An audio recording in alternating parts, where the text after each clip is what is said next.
hello, everybody, and welcome to our continuing coverage of MUFON 2023, the symposium right here in Covington, Kentucky. Our guest in this segment is Barbra Sobhani, and you were here actively presenting on the physical affects of people after UFO UAP experiences. That is one of the things that I love talking about on this show. Especially with all of the very interesting science coming out in the world of UFO UAP study. How did you first get into the world of UFO UAP study, Barbara? Well, literally since birth. My father, John Schuessler, founded MUFON. So I was present from the very beginning. Wow. Now, and I was just thinking the other day, like, what is my first like real memory of MUFON and MUFON Symposiums in particular, and it was the 1980 symposium that was held in Texas. That's like the first one I really remember going to session. There you go. Oh, okay, yeah. There you go. Really remember thinking, wow, okay, this is this thing that my dad does. Wow. Yeah, my dad sold tires, so okay. I don't know if a convention would have been the same for us. Maybe not. But, I mean, with a life steeped in this, when did you first begin actual work and study in the field? That's a great question. I think because it was really sort of part of the family business, so to speak. I helped my dad with things along the way, growing up. Even in the Cash Landrum case, that's, the case that really consumed much of his work and his life. It was a big one. That happened right in my backyard when I was a kid. I grew up in Crosby, Kennefick, Texas. So it was literally right down the road. I was born in 1975. I was a kid when it happened. Right. I remember hearing about it, things like that. And it is one of the many cases where, they... The families suffered burns, all kinds of effects afterward. Right, and because of the really quite severe effects that they had following their encounter, I think that's where it sort of brought it to my attention very early on. Because here's a case that really our whole family was involved in helping with the investigation. Wow. My mom transcribed all of the interviews for that case. We got to know the family very well. I think because of that early interaction, that is why looking at this aspect has always been important. So, even as a young person, I saw firsthand what can happen. And, my thought was, as we go forward with this UFO investigation and getting involved in cases and really understanding that has to be a part of what we do. Try to better understand what's happening and how people can be helped. Yeah, precisely. I mean, we've had Sev talk on regularly talking about the Experiencer Resource Team, things like that. Right. But this falls much more in the realm of the STAR team, the people who go out and physically investigate after reports have been taken in to take soil samples, radiation, things like that. Not a lot of people realize that there are different teams within MUFON that handle different aspects of the investigation. Yes, absolutely. And that really kind of helps some investigators not get so personally involved as things move down the line. It preserves much more of an evidentiary chain, things like that. And, that's another part of how I've stayed involved in MUFON through the years as well. During the time that my dad was the international director, I, because of my background in, at the time, just physics, and now I have degrees in physics, geophysics, and biology, sort of keep expanding my knowledge base. But at the time, letters. At the time, with my physics background, he's like, let's dig back into our training manuals. Let's make sure that, what we're doing and how we're training our field investigators covers the things that it needs to cover. Yeah. And so I did help with that early on as well. Wow.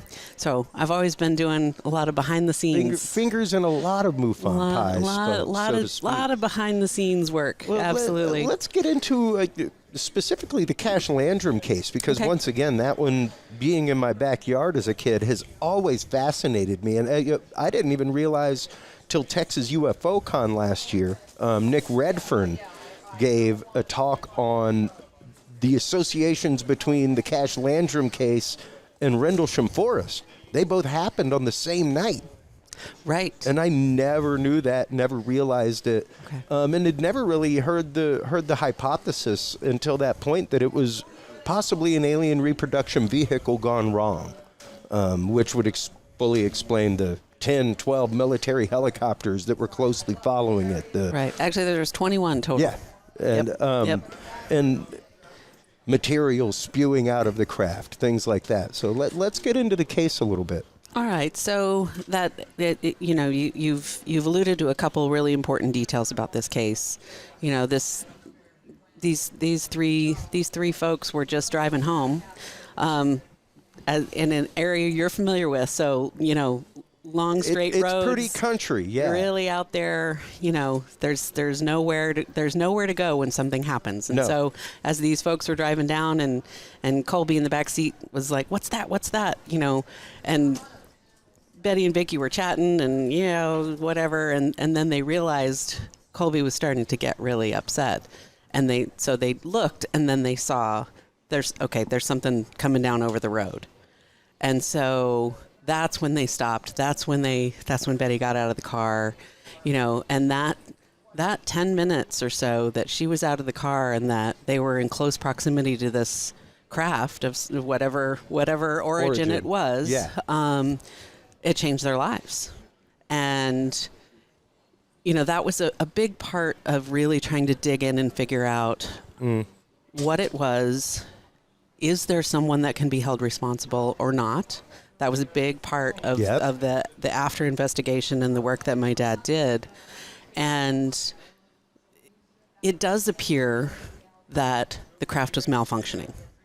And, so that brings up the question in my mind, like, was the damage that they received physically because it was malfunctioning? Yeah. Or was it just because they were in close proximity and they shouldn't have been?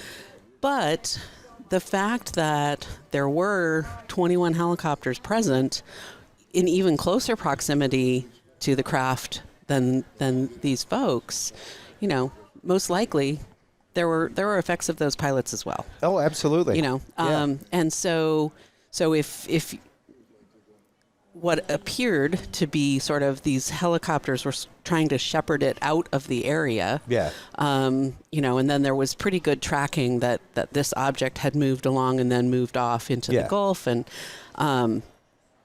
which would be going, at least from that direction, pretty well directly over Ellis Air Force Base, right down near Galveston, where they have all the air shows. It basically happened pretty well right in between Lackland and Ellis. So right. And then there's Ellington Field, not too far south of there as well. Yeah, right. And quite a few areas that 21 choppers could have taken off from. I'm from the West Houston area. We have a huge staging ground for the National Guard, all kinds of things. Right. So all of that in pretty close proximity. Yeah, and a lot of work was done to try to verify, if possible, where those helicopters were deployed from. And of course, no one admitted to having they even choppers in the air. Well, and not only that, one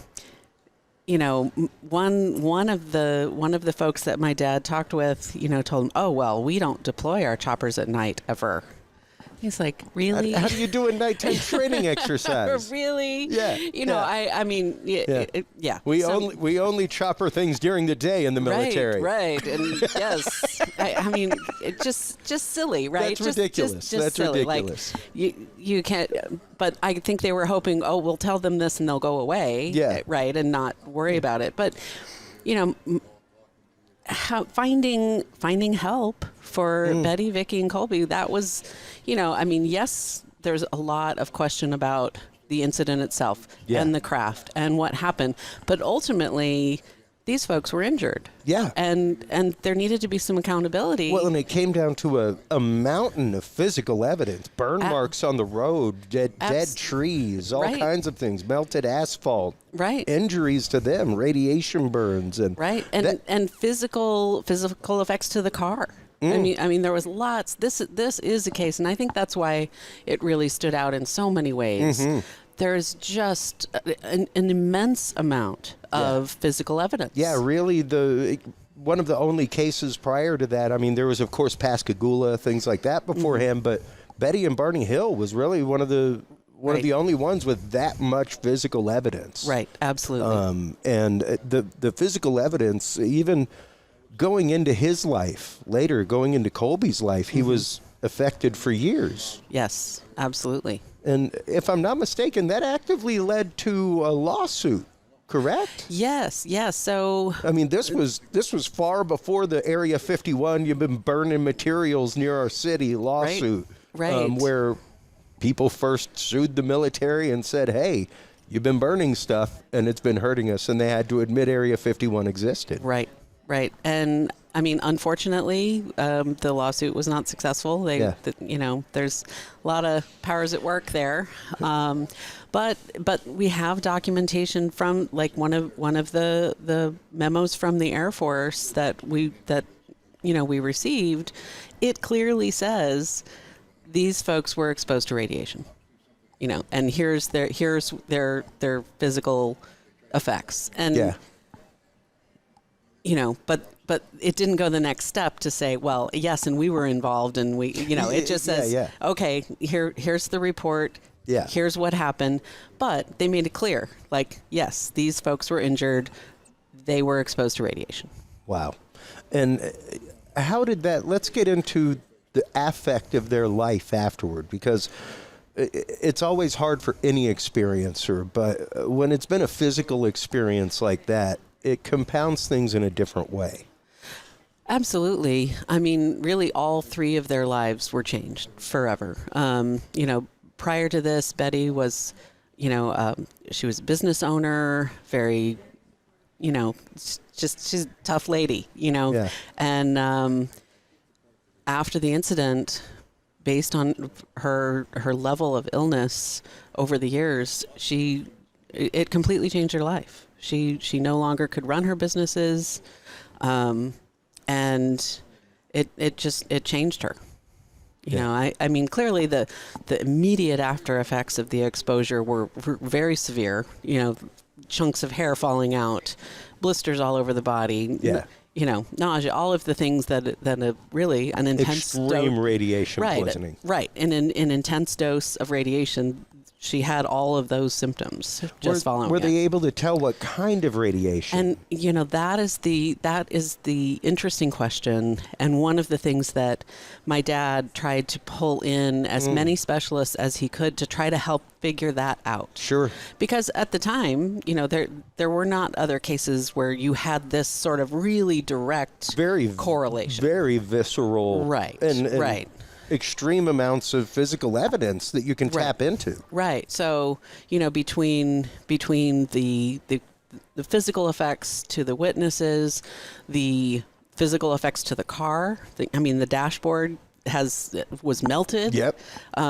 Later, the windshield to the car just randomly shattered later.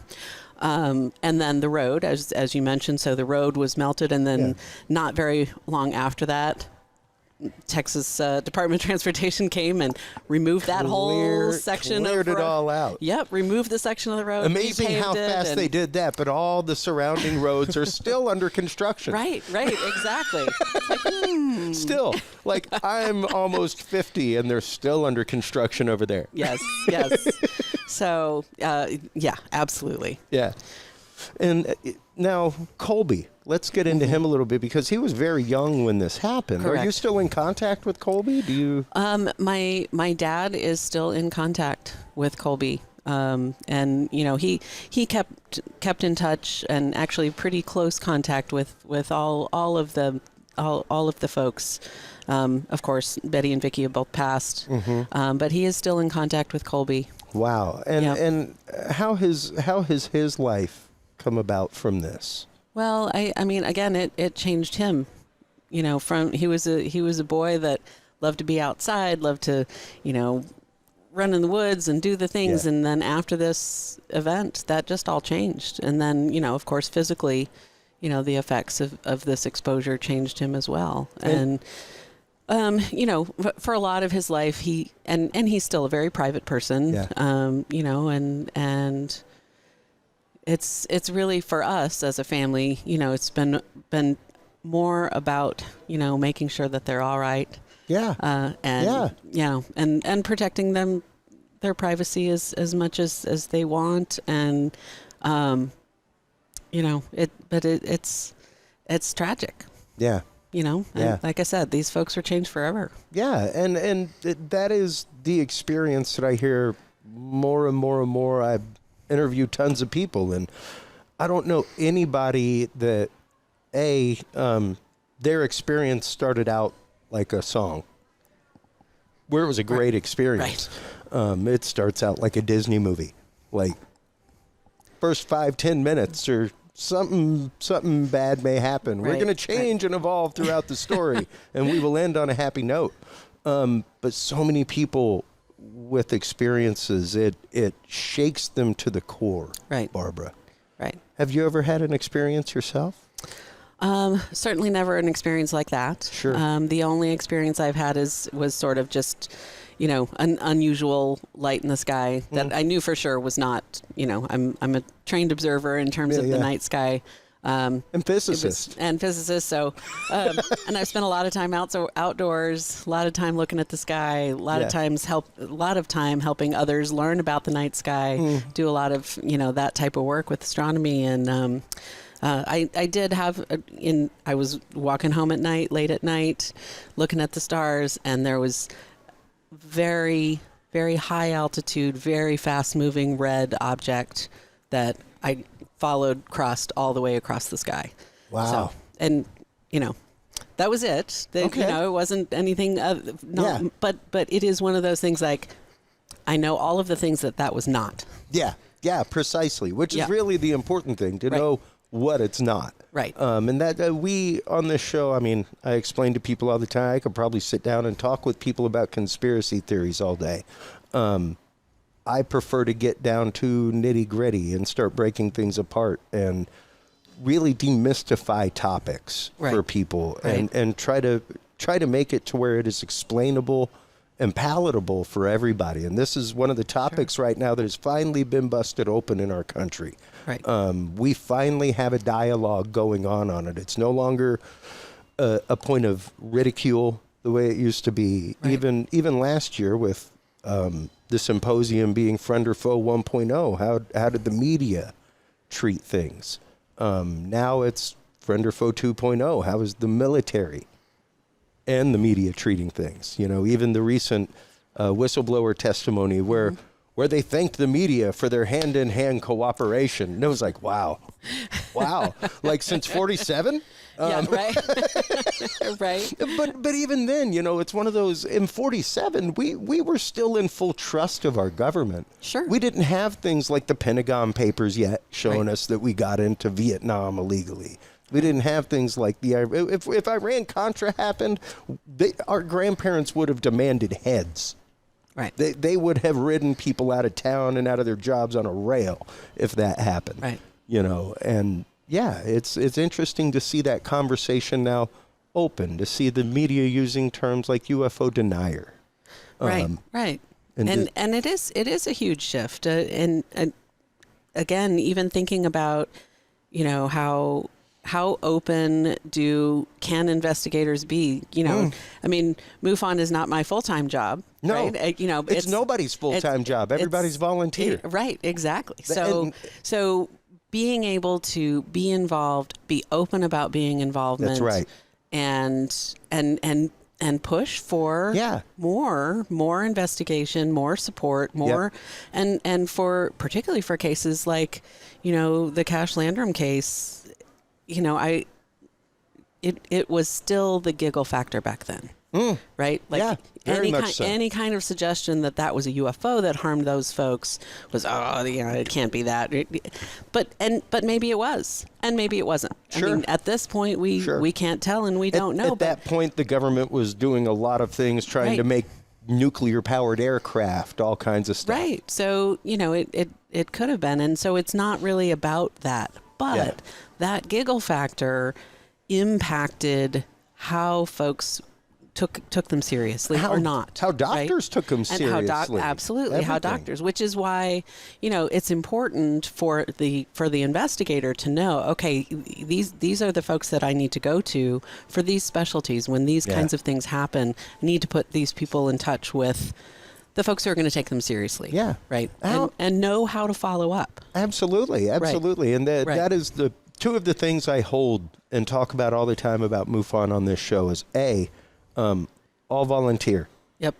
Believe it or not, folks, that is one of the most important things about MUFON, because as soon as you have somebody drawing a salary, that means you are beholden to who gives you the money. Right. It means your research is now beholden to who gives you the money. Sure. So the fact that it's all volunteer is a beautiful, amazing thing, because it really does leave that door blown wide open.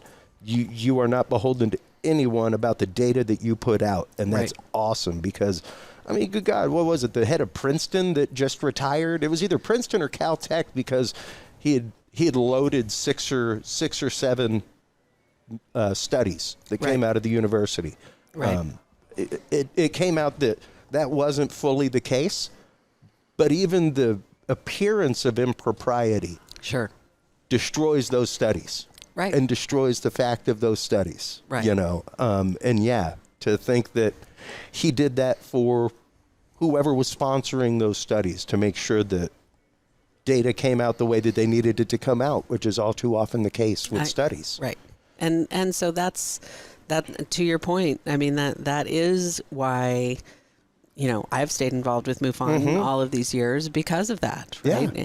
And having a volunteer network as well, you can bring in so many more people. Yes. So you have that expertise that you need in all areas. If you're limited to, 4 or 5 people that are getting paid to do the thing, then you've only got those 4 or 5 people, right? But instead, we have a well-trained group of volunteers that can jump in and get to work. And I can imagine even some contractors in the background that are volunteers because of the fact that because they aren't getting money, they are not in violation of their agreements. Right. Which opens a whole door of other possibilities. The second thing that I talk about all the time is the forensic process. Yes. The fact that since 1969, it has been the intake process, the process of we receive your experience, we put it through the ringer, and if needed, we bring a STAR team out. If needed, we bring the ERT team out. Right. But all of those are separate to preserve the integrity of investigation and to preserve the integrity of the data. Right.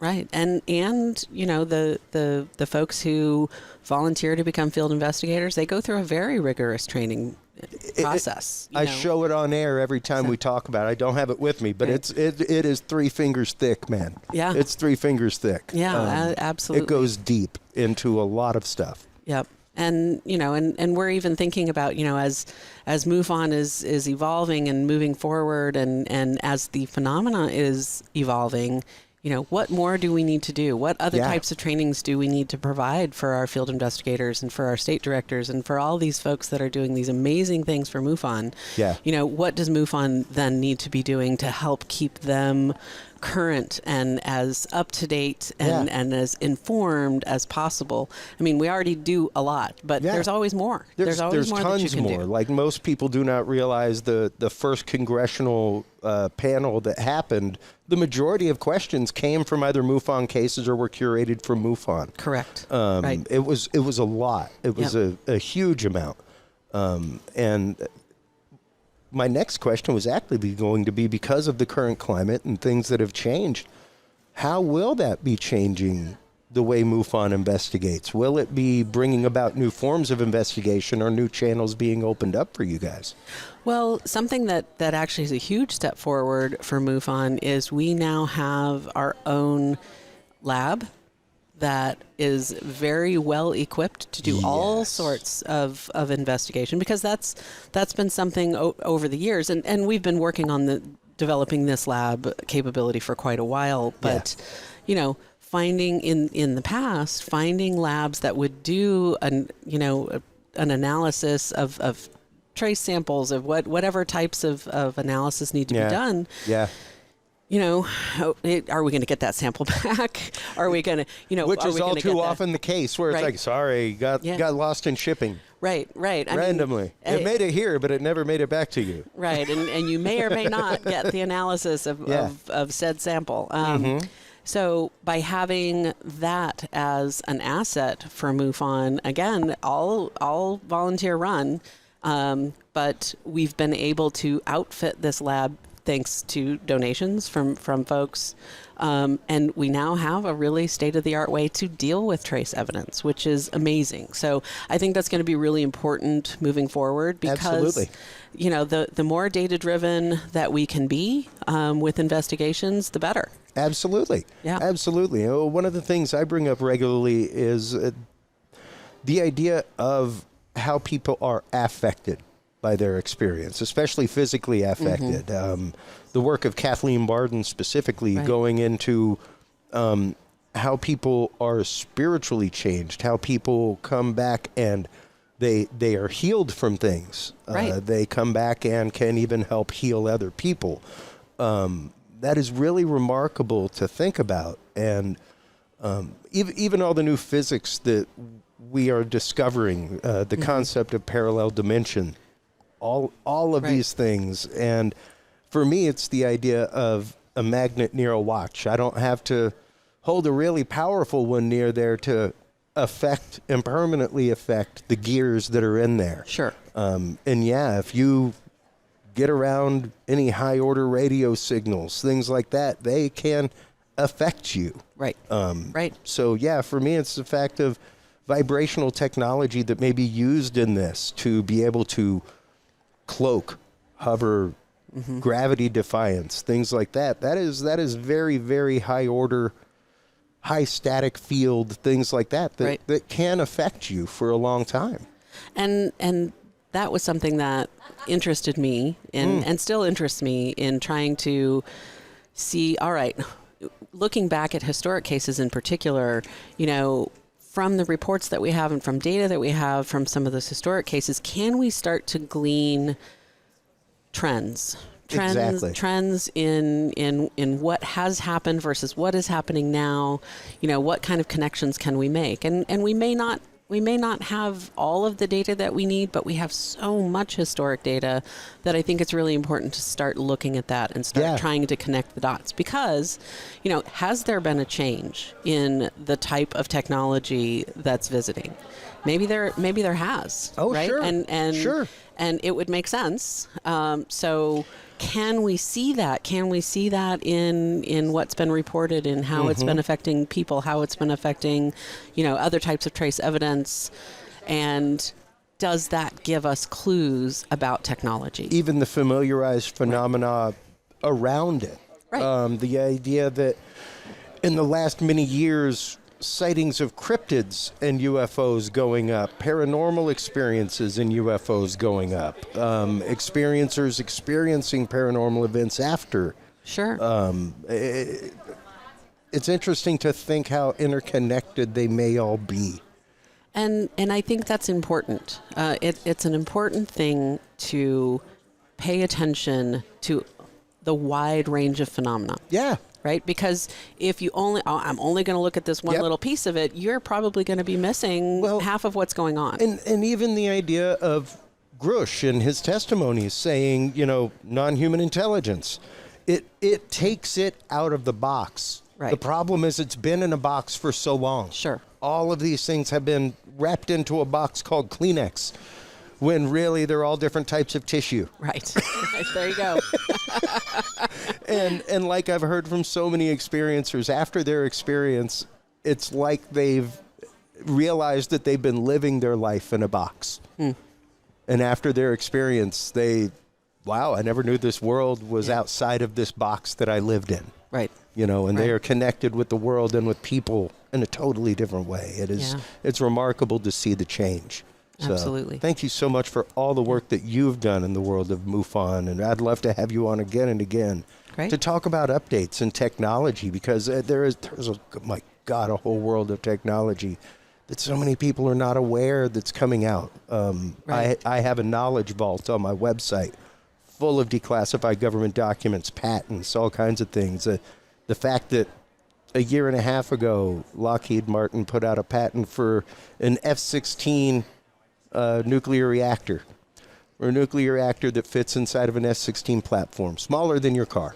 Right. You know, that allows for a lot of things in our skies. Yeah, that allows for a lot of things in our skies when people have been saying, it would take a nuclear reactor to get this kind of energy. Well, we have them. We have them. Right. and that's why it's important to, like I said, you got to pay attention to many things. That's right. Many things, and it's a lot. There's, you know, myopic eyes see very little, Barbara. Yeah, absolutely. So, thank you so much for your time. Thank you. Oh, I greatly appreciate it. Yeah.